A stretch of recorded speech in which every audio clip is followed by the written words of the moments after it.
আলোচনা ফলপ্রসূ হলেও বাজেট ও বিকল্প আবাসন নিয়ে পরিষ্কার রোডম্যাপ না পাওয়ায় আপাতত ক্লাসেও ফিরছেন না, আবার হলেও ছাড়ছেন না বলে জানিয়েছেন ঢাকা মেডিকেল কলেজের শিক্ষার্থীরা। দুপুরে সচিবালয়ের স্বাস্থ্য মন্ত্রণালয়ের বিশেষ সহকারী অধ্যাপক ডাক্তার সাইদুর রহমানের সাথে আলোচনা শেষে একথা বলেন তারা। আর বৈঠকের বিষয়ে গণমাধ্যমের সাথে কথা বলেননি স্বাস্থ্য মন্ত্রণালয়ের কেউ। তাদের সাথে যে বৈঠক সেটা আমরা বলবো যে ফলপ্রসূ, কারণ আমাদের যে দাবিগুলো জানানো ছিল, একটা বিস্তারিত আলাপের কথা ছিল, সবকিছুই বিস্তারিত আলাপ আলোচনা হয়েছে, কিন্তু এখনো যেহেতু আমরা ক্লিয়ার রোডম্যাপ পাইনি এবং ক্লিয়ার ইনস্ট্রাকশন পাইনি কিভাবে কি হচ্ছে, সেহেতু আমরা এখনো ক্লাসে ফিরছি না এবং আমাদের এই নতুন যে আবাসন এবং বিকল্প আবাসন এটার একটা দ্রুত ব্যবস্থা চাই। ঢাকা মেডিকেল কলেজের একাডেমিক কার্যক্রম আমরা গত 28 মে অনির্দিষ্টকালের জন্য বন্ধ ঘোষণা করি। এরপরে আমরা আর ক্লাসে ফিরিনি।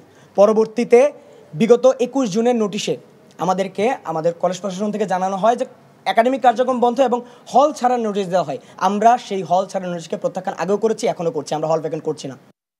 বান্ডেল থাকলে প্রতি সেনমানিতে টাকা বাঁচবে। বিকাশ সেনমানি বান্ডেল কিনে জিতুন প্রতি লেনদেনে।